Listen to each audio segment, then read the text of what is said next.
حضرت خضر علیہ السلام سے ملنے کی خواہش۔ ایک دفعہ کا ذکر ہے کہ ایک بادشاہ کو حضرت خضر علیہ السلام سے ملنے کی شدید خواہش تھی۔ اس نے درباریوں میں اپنی خواہش کا اظہار کیا کہ اگر کوئی مجھے حضرت خضر علیہ السلام سے ملوا دے تو میں اسے انعام و اکرام سے نوازوں گا۔ درباریوں میں سے ایک غریب شخص نے بادشاہ کی اس خواہش کو پورا کرنے کا اعتراف کیا۔ بادشاہ بہت خوش ہوا۔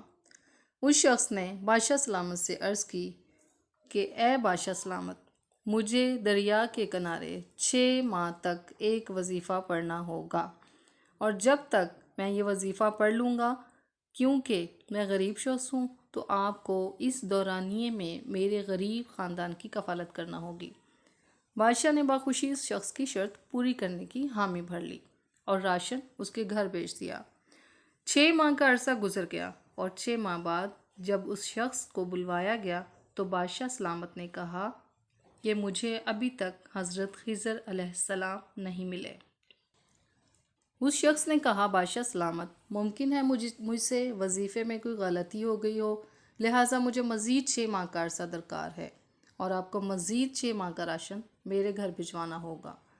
بادشاہ نے حامی بھر لی اور راشن اس شخص کے گھر بھجوا دیا۔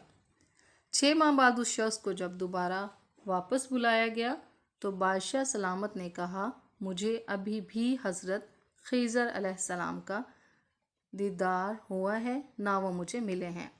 تب اس شخص نے بادشاہ سلامت سے کہا بادشاہ سلامت، اگر جان کی امان پاؤں تو میں کچھ عرض کروں؟ مجھے کوئی وظیفہ یا عمل نہیں آتا، میں تو ایک غریب شخص ہوں، اس لیے میں نے آپ سے جھوٹ بولا۔ بچوں کی کفالت ہو سکے۔ بادشاہ کو شدید غصہ آیا۔ اس شخص کو گرفتار کر لیا گیا۔ دربار میں موجود درباریوں سے بادشاہ سلامت نے پوچھا کہ بتاؤ اس شخص کی کیا سزا ہونی چاہیے؟ ایک وزیر نے کہا کہ اس شخص کو ذبح کر دیا جائے۔ وہاں موجود ایک بزرگ شخصیت نے کہا کہ اس وزیر نے درست کہا ہے۔ دوسرے وزیر نے کہا اس شخص کو کتوں کے آگے ڈال دیا جائے جو اسے نوچ کھائیں اور اسے احساس ہو کہ بادشاہ کے ساتھ جھوٹ بولنا کیسا ہے۔ بزرگ شخصیت نے کہا کہ اس نے درست کہا ہے۔ وہیں دربار میں ایاز بھی موجود تھے۔ انہوں نے بادشاہ سلامت سے کہا بادشاہ سلامت، اس شخص کو معاف کر دیا جائے۔ بزرگ شخص نے کہا کہ ایاز نے بھی درست کہا ہے۔ بادشاہ کو بزرگ شخص کی بات پر بہت تعجب ہوا اور اس بزرگ شخصیت سے کہا کہ بابا جی، یہ کیا معاملہ ہے؟ جب ایک شخص نے کہا کہ اس کو ذبح کر دیا جائے تب بھی آپ نے کہا کہ درست ہے، جب ایک شخص نے کہا کہ اس کو کتوں کے آگے ڈال دیا جائے تب بھی آپ نے فرمایا کہ یہ درست کہہ رہا ہے۔ جب ایاز نے کہا کہ اس کو معاف کر دیا جائے تب بھی آپ نے کہا کہ یہ درست کہہ رہا ہے، آخر یہ کیا معاملہ ہے؟ تب اس بزرگ شخص نے کہا کہ جس شخص نے کہا ہے کہ اس کو ذبح کر دیا جائے، اصل میں اس کے والدین قصائی ہیں، لہٰذا اس کے لیے کسی کو ذبح کر دینا ایک معمولی سی بات ہے۔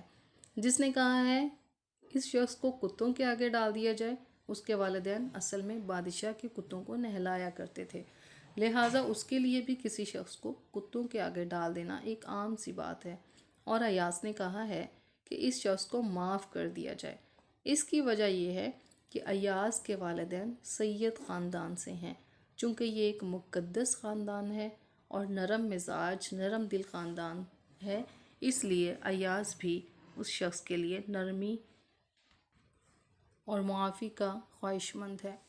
ایاز نے اس بزرگ شخص سے کہا کہ آپ نے میرا سید خاندان والا راز فاش کر دیا، لہٰذا میں بھی آپ کا ایک راز بادشاہ کو بتلاؤں گا۔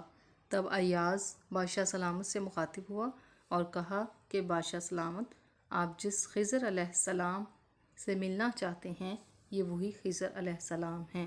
تب بادشاہ دنگ رہ گیا۔